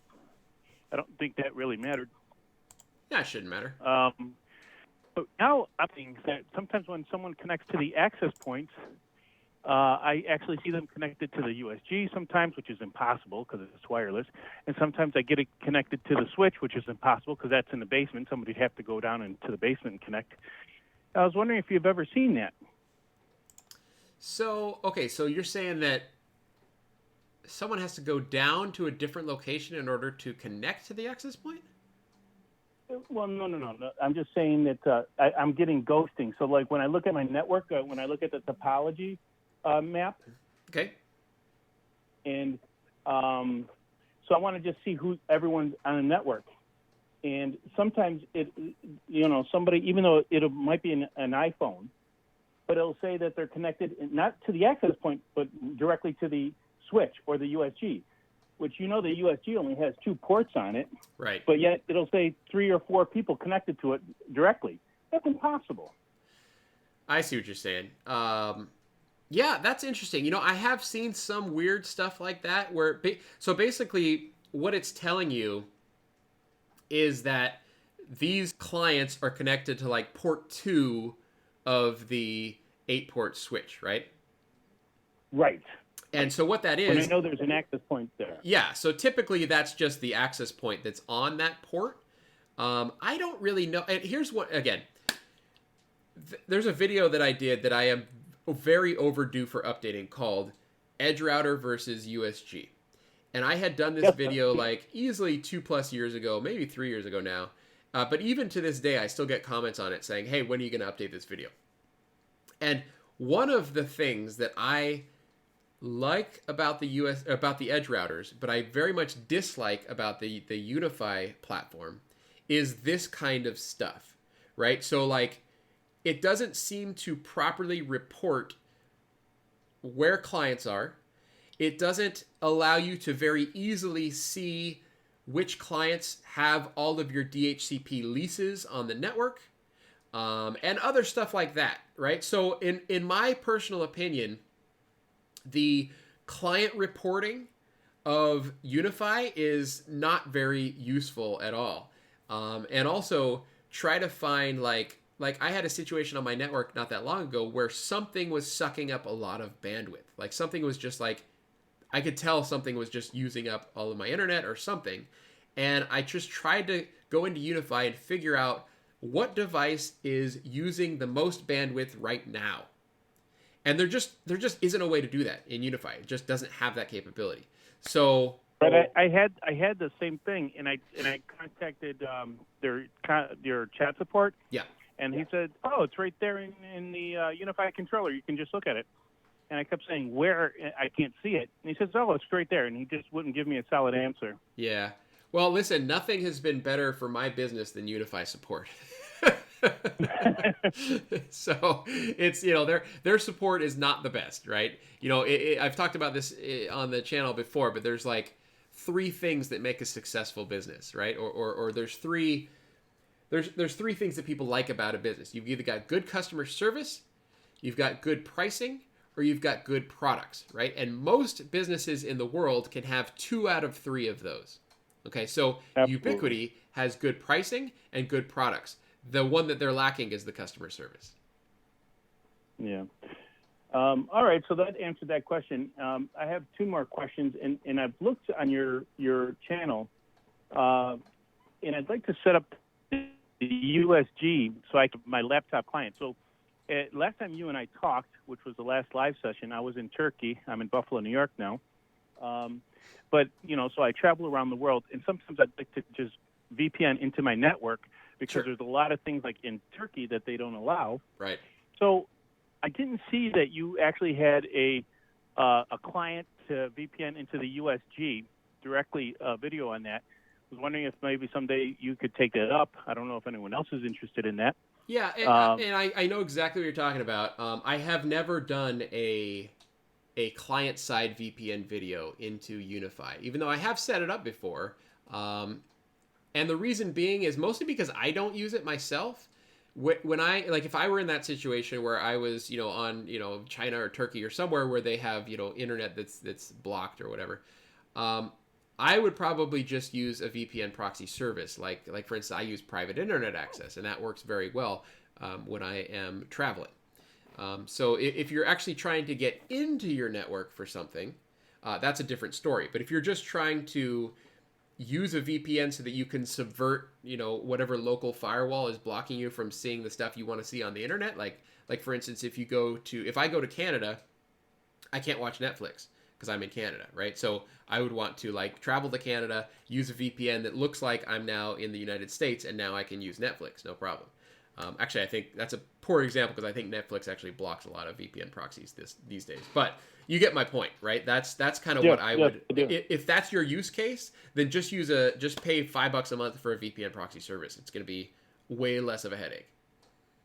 And that's part of the use, but the other part is just, if someone says, hey, look, we're having problems on the internet, I can VPN in and either reboot a device or anything like that, which I also purchased a web switch. So everything is on web switch. So I have 8 channels that I can reboot things individually or reboot them all together and sequentially start them up. Well, and like I said, that's I probably should do a video on client server VPN in the USG. I haven't gotten around to it, and I personally don't use it myself, so that's why it's one of those things where, so the VPN stuff is a little tricky in terms of it also depends on what your ISP allows and if you're double natted and things like that, right? So putting out a video like that and also covering all of the caveats to doing it is really tough to do, right? Like I can make a VPN work on my USG here and it works fine, but it might not work. The same video and the same steps might not work perfectly for you, right? So it's just also sort of tough to make a video like that in that regard. Got it. So, what about? Have you ever set up the VPN going out of? I know one of the things that a lot of people are saying is your ISP is now looking at everything you do. And I looked at your 1.1.1.1 video. Yep. And I tried setting up the USG to just go through that not proxy server, through the DNS server. Yep. And I'm not sure because I do the NS lookup command, and it still doesn't go through 1.1.1.1. And I'm not really sure why. I don't know if my ISP is forcing me through their DNS. Likely what's happening is you maybe didn't set it up in your DHCP server to hand out that IP address to your clients directly. That would be my first guess, but again, without actually seeing your network and seeing your Unify setup, I couldn't tell you for sure. Yeah. And you know what? Now that you mentioned that you do hourly support, but you've never mentioned what is your price. So what is the golden price for your hourly support? I'm sure everybody's interested. Yeah, so we charge $150 an hour for our support. It used to be $120. We raised it. Like I said, I actually covered this exact topic in the Reddit post that I did last night, the one that's down in the description below where the guy flamed Crosstalk Solutions. $150 an hour, and like I said, we are at that rate, and I am super lucky that we have the demand to be able to charge that amount. So, yeah, it's actually $150 an hour with a 2-hour minimum. And the reason we do a 2-hour minimum is we're trying to steer away from like hobbyists and home users that contact us. We get a lot of that traffic, so it sort of just helps set a bar where I don't have the time to do billing on like a quarter hourly basis for a bunch of different people. It just is not cost effective for me to do that. So we set a bar of $150 an hour, 2-hour minimum, and even at that rate, we turn down a lot of people. Oh, okay. Well, I appreciate the live chats because as much as I'm kind of a hobbyist, but kind of because I actually own a building and I supply all the internet for all the people who live in the building. Sure. And so it's not really a professional thing, but it's kind of a hobby thing because I like to do it. Yeah, well, it's fun. That's kind of why I like to do it too. A lot of the stuff that I set up for the channel is just because I'm interested in it and I want to learn how it works. Exactly. It's an expensive hobby. That's what it is for me. It is. It's not the most expensive hobby. Dirt biking, I think, is the most expensive hobby. It is frustrating sometimes, but I've actually had the network down a complete Saturday and Sunday a couple weeks ago because for whatever reason this ghosting was coming up and then nothing was working. And then I reset everything twice back to factory default. Watched your video about 300 times. Oh, that's where all those views came from. Yeah. All right. Well, thank you so much for calling. And like I said, I hope you have a good weekend and best of luck on your deployment there. Yeah, Merry Christmas. Bye-bye. Yeah, bye now. All right. And yeah, someone in here, John, said, join the Crosstalk Discord and we can just do peer support. So that is another option for support, you guys. Obviously, if you don't want to pay Crosstalk Solutions to help you out personally, or if we just don't have the bandwidth to do it, we do have that Discord, discord.io/crosstalk, something like that. Yeah, discord.io/crosstalk. You can join the Discord and join the conversation. It's super fun. Okay, so let's see. Let's get to another call. 573. 573. We got a lot of calls today, guys. Well, thank you so much for that. All right, so let's see. Oh, it'll come around again. Oh, maybe they hung up. No, here it is. 573. Okay. 573 area code. What's your name? What can I do for you? Hey, my name is Eric, Eric. and I'm a tech director at a small school. Okay. And I set up 2 Raspberry Pis. We use Ubiquiti for our system. We had the bank in town who's graciously approved to put fiber optic in the gym area because, you know, basketball is important. Sure, of course. So that'll be a gigabyte pipe down there. And I got a Raspberry Pi. We're going to put one of the little USGs down there, working with the local electric co-op of all people, but they're the one putting it in, and it's been fantastic. So we can get a gigabyte pipe for $75 a month, residential, which is pretty nice. Bank is paying for that. I've put plenty of access points in that area. And we have a FEMA room too, which is a gym. So we've got between the concession stand area and the 2 gyms, we're looking at probably 6, 10, 17 APs, right? Oh, wow. Yeah, that's a lot. On a Raspberry Pi. The other one's running the rest of it. It's about 45 of them. Okay. You think that's too many, first off, on one Pi? The second question is, since literally it's in the same building, I'm going to get some possible kickback between the 2 networks. Any recommendations?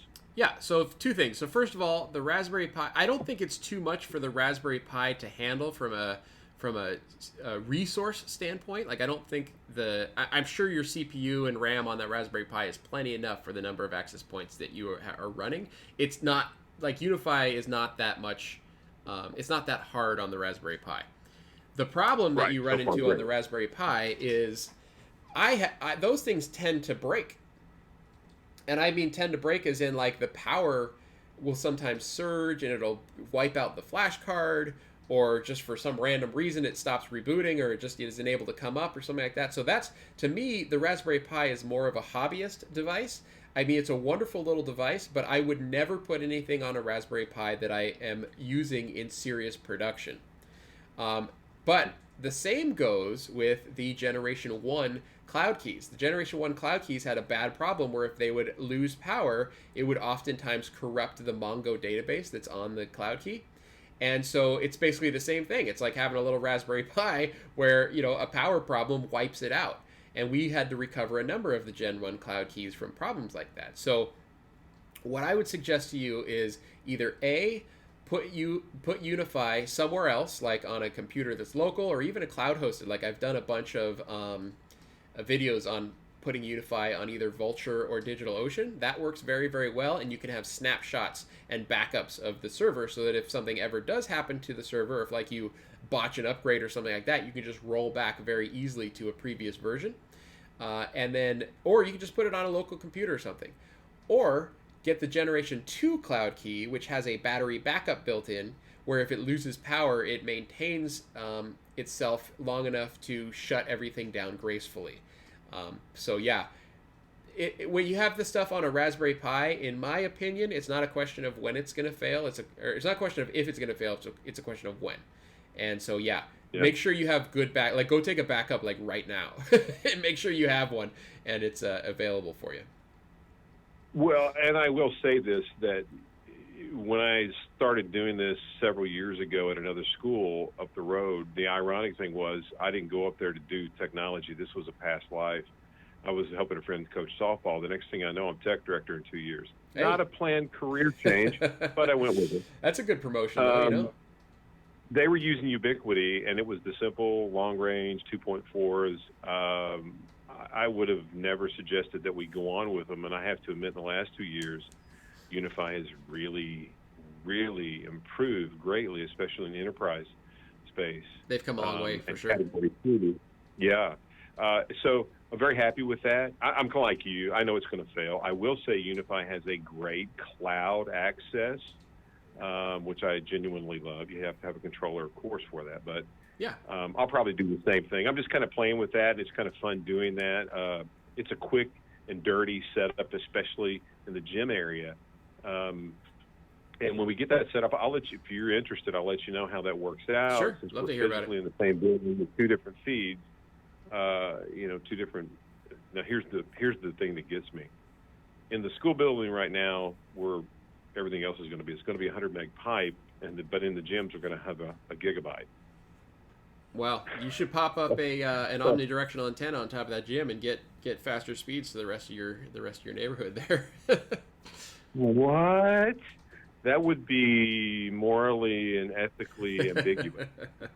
Well, I was going to say too, on the other part of your question regarding the density of access points, the Unify map is your friend, right? So get in there and just put everything on the Unify map and check out how it looks in the 2.4 and the 5 gigahertz spectrums, and then make sure the channels are set appropriately where there shouldn't be any interference, and then tune down the output power of those access points so that they're not competing with each other too much.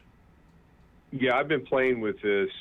We turned off 2.4 in those areas and kept it on 5. Oh, I would have done the opposite. I would have left 2.4 on. It's a little bit slower, but you're going to get way better coverage for devices.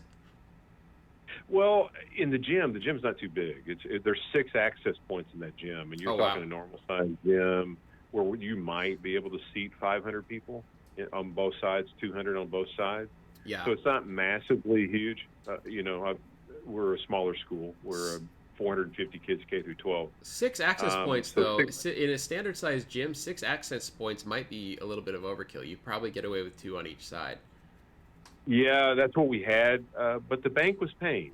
Oh, well, okay. There you go. So we went ahead and did that, and like I told the guys that came in, and one of them I've known for a while, and he was like, hey, they're wanting to do this, and I'm, okay. If we have to turn them off, we'll turn them off. We're going to play with it. This is the first school that the co-op has been able to do this with, Sure. So we're kind of a guinea pig, which, hey, I'm perfectly fine with being a guinea pig. Why not? I'll let you know density, channels, how all that works out. Hey, and if the Raspberry Pis fail, I can spool up a controller pretty quick because I back it up once to twice a week. Oh, that's We'll good. be good to go. All right, yeah, make sure those auto backups are on. And I wonder if you can actually, because the auto backups, I wonder if you could make the auto backup on Unify put out to like a USB thumb drive plugged into the Raspberry Pi. That would be an interesting way to do it. But all right, well, good luck with you with your deployment, and thanks so much for calling. Have a great weekend. You too. Thank you. Yep. Have a good. Bye now. So I missed a super chat, I think, from Christoph again. Let me get to that. Okay, Christoph, 20 euro super chat. Thank you so much for the super chat. Chris, I just found one thing with the network diagram. When a mobile device is offline, it looks like the device is connected to the USG, and when it comes online again, it goes back to the access point again. Well, that's interesting. And like I said, with Unify, that the client reporting, in my opinion, it needs a little bit of work. It's not always apparent what it's doing, and there are weird things like that. I've also seen weird things where, like, I know that a client is online, and it's just not showing up in the client list at all. Like, I have stuff like that, especially if it's on, like, a separate VLAN or something like that. So, again, the client connectivity stuff with Unify is just not great. Yeah, what do you guys use for network monitoring in that case if you're not using Unify? That would be my question. I was messing around with, what was it?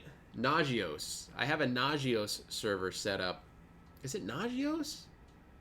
I set up some sort of network monitoring a while back that I was just using for monitoring my my point-to-point that I have on solar out in my yard, and it was very, man, the learning curve on that network monitoring stuff is steep. You know, I got in there and just I was pretty overwhelmed pretty quickly. Like, I got it up and running, but yeah, that was it.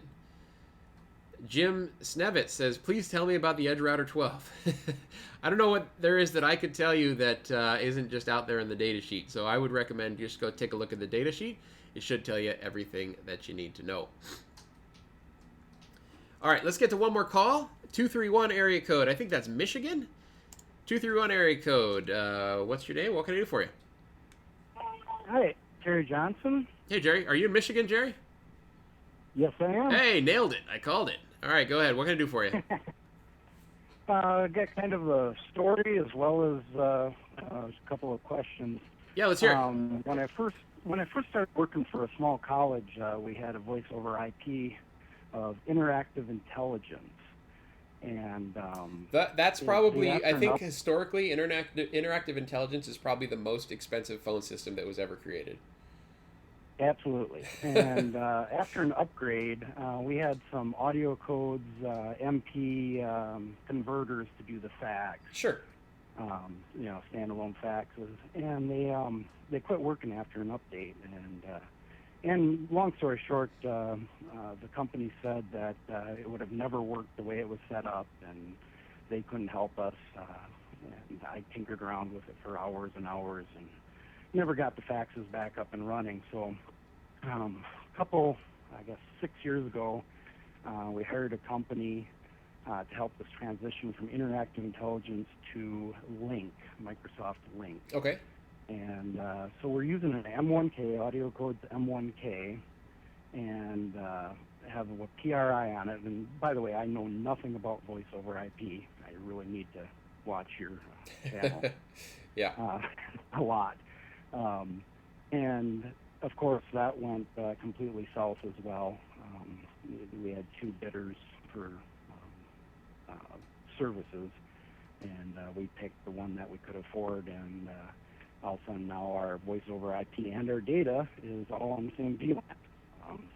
Well, and that's okay. Unless there's a real need to segregate that stuff, voice over IP traffic on a network, unless you have like 1,000 phones or more with people that are constantly on the phone, voice over IP traffic is relatively minimal compared to something like YouTube or even Facebook. It's very low bandwidth comparatively.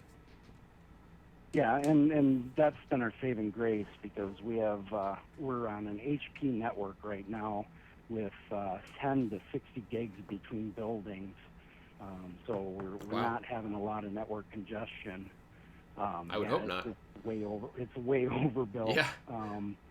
So essentially, we've been having so many problems with Link, and I posed the free PBX or some sort of a PBX solution that I really need to get up to speed with voice over IP and understand how to do that.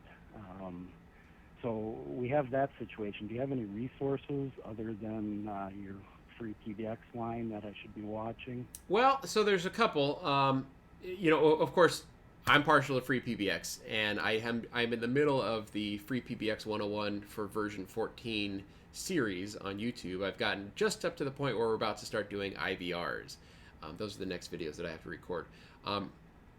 But I also did a full series on PB Exact, on Sangoma's PB Exact, in Sangoma's training portal. So if you go to portal or training.sangoma.com or something, there's some website, and it's a free resource. You have to sign up you have to have an account with Sangoma, but that's free as well. And it's a full start to finish setup of PB Exact. Now, for someone like yourself that is coming from a more enterprise solution, PB Exact typically is more akin to what you're used to, right? The licensing structure and that sort of stuff is more geared towards enterprise phone system replacement versus free PBX, which is more of like a bottom-up replacement. So like I think of like enterprise as the top and hobbyists and home users as the bottom. PB Exact is like top-down replacement, like enterprise level and down replacement, and then free PBX is like home users and small business and up, even though they're literally the exact same product, but it's just licensed a little bit differently, and the licensing of PB Exact is more comfortable to people who are used to enterprise products, if that makes sense. Yep. It does. We've had support contracts with the company that switched us over, and they have been very similar to what the guy was accusing you guys on Reddit. So I won't name any names, of course, but Right. they really are not helpful whatsoever. And you know, of course, watching pretty much 90% of your YouTube videos, I can see that you're not like that at all. Well, I'd certainly try not to be. Your channel and a couple others have made me look extremely good at the place that I work. Good. We're swapping out 73 arrow hives for Ubiquity. Oh, wow. That'll save you a little bit on licensing, huh? Yeah, well, right now we're not paying any licensing because we're on such an old controller that Oh, really? losing functionality. And we want to upgrade, but we can't afford the cost per access point per year. So Yeah, it gets ridiculous. It definitely Arrowhive, Meraki, Ruckus, all of those sort of more quote unquote enterprise solutions are they just kill you on the licensing. It's crazy. And again, I've made this point before. I would rather have a full Ubiquity network with some spares in the closet, like buy extra access points and switches to replace the ones that could potentially go broken, as opposed to paying annual license fees on equipment. I mean, case in point, I had a this 8-port switch right here. The reason I have this sitting here is because mine went bad, and I replaced it with this one in, I don't know, just a few minutes. I unboxed it, I put it in place. And with Unify, you can just copy the configuration of the old switch right onto the new switch, and you're back up and running. So I love that. And there's no monthly maintenance or anything like that. It's just wonderful. we've been doing a lot of point-to-point from your videos, point-to-multi-point redundant links on our fiber. We just put, we're up to 62 flex cams right now. Oh, wow. Student safety. With a ton more coming in, and we just got a new building for public safety, and that's a full Unify stack with Unify video. We're not sure about the protect versus the non-protect yet, but yeah, no one really is. It's sort of all of that is kind of up in the air, but that's awesome, man. Sounds like a really good project, and best of luck getting everything off the ground. Yep. Thank you for all your help. No problem. Keep watching. We'll have a good weekend. Yeah, you too. Bye now. All right, so it is 1 hour and 52 minutes into this live stream. I'm going to tell one more story, and then we will call it quits. So if you guys want to... Oh, did I miss any super chats? I don't think I did. Oh, Hugo asked a question, though. How did Navigate on Autopilot work on the long trip for my Tesla? It worked fine.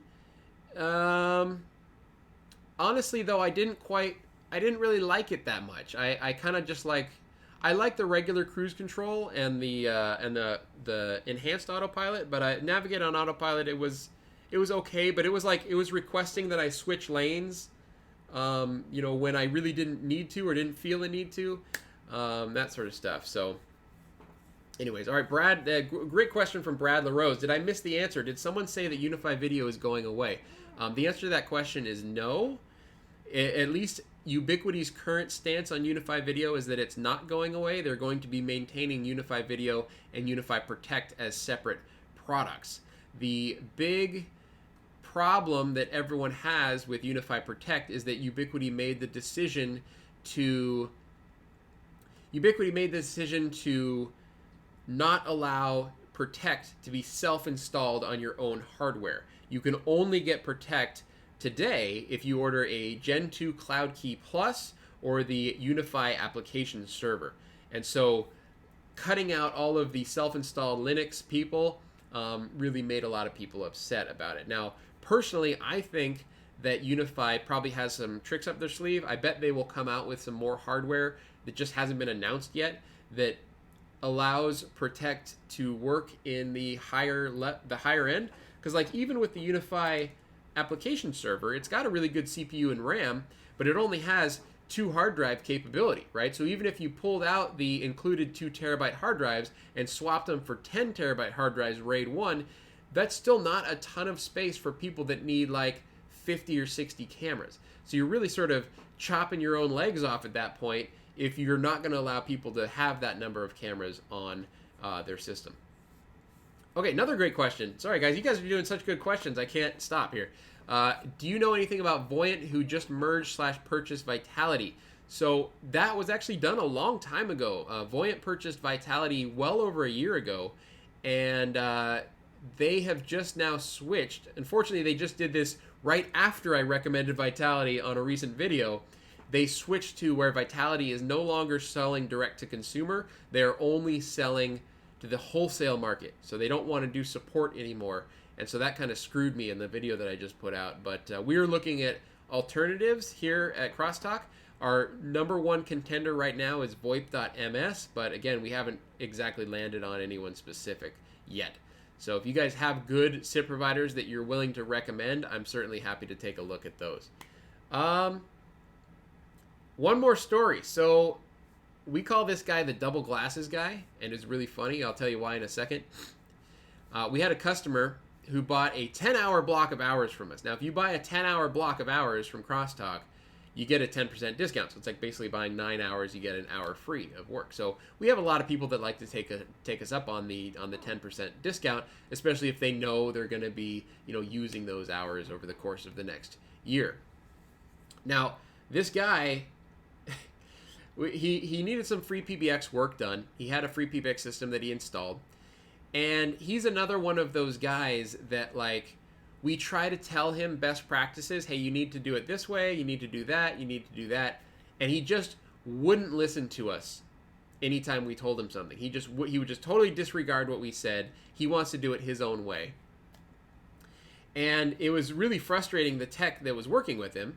And on top of that, he's the kind of guy, he was like a bull in a china shop kind of guy. I think he was an older gentleman, probably in his 60s or so. Probably one of those guys who just runs his own business and he's used to getting his way and doing whatever he wants to do because it's his business and rah, rah, rah, rah, rah. Anyways, this guy would send us an email asking a question or, responding to one of our emails, and then would immediately follow up with a phone call and try to get us on the phone. So no regard for our time and that maybe we're working with another customer or maybe we're doing something else. He would call, and if we didn't pick up, he would hang up and he would call back. And then he would hang up and he would call back. And then if we didn't pick up, oftentimes he would have his assistant call us. So he would email us something and then have his assistant continually call us until he got someone on the phone. And then one time he had the assistant on the phone with my tech and he was demeaning her in the background while she was trying to talk to my technician. Like he was yelling, being sexist with her or yelling at her or something like crazy. I forget exactly what it was, but he was like demeaning his own assistant while she was trying to have a conversation with us. And like my technician brought all of this to me and he's like, dude, what, this guy, man, I can't take it anymore. I can't do it. We worked, I think it was 6 hours we put into this guy. So of his 10-hour block, he had used 6 hours. And we refunded him the entire 10-hour block. We're just like, screw you, guy. Take all this money back. We don't want to have anything to do with you.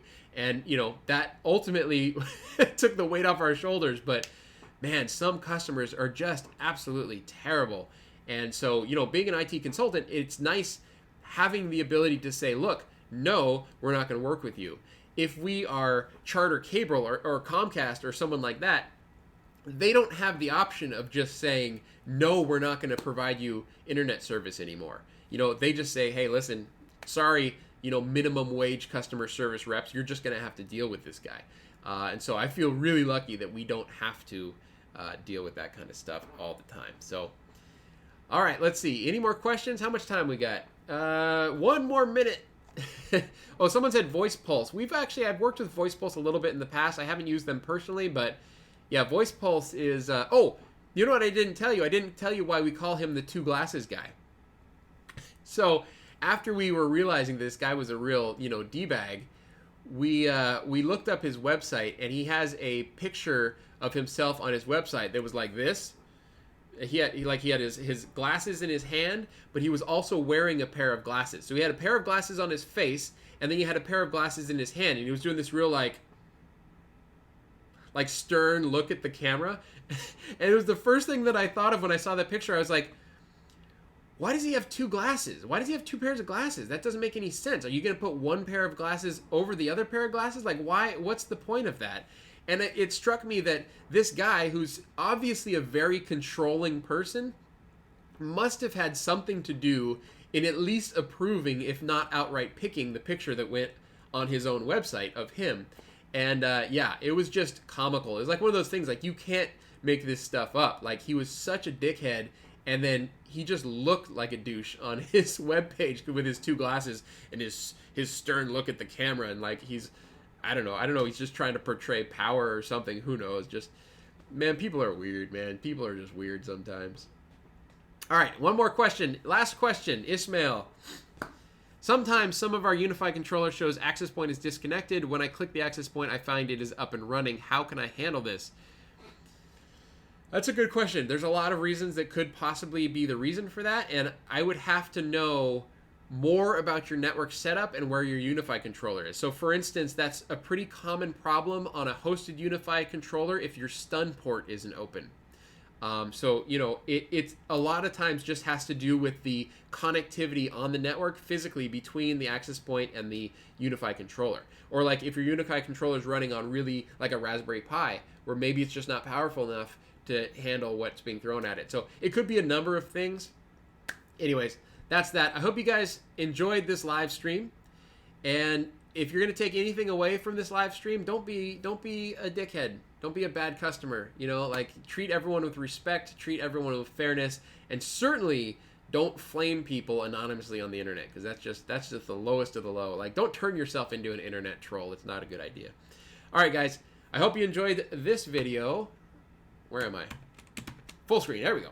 I hope you guys all enjoyed this video and enjoyed this live stream. I hope you guys all have a great Friday and a great weekend. I'm off this evening to go see Wreck-It Ralph 2 with my kids. That's what I do on the weekends. So, all right, guys. Hope you have a good weekend, and I will have a new live stream coming soon where I'm going to be talking about this year's top holiday tech gifts for you to buy for the tech enthusiasts in your family. All right. Hope you guys all have a good weekend. If you like this live stream and you stayed all the way to the end, hit that thumbs up button or hit a thumbs down. Hitting a thumbs down is better than being an internet troll. I'd much prefer that. And yeah. All right, guys. Talk to you next time. Bye.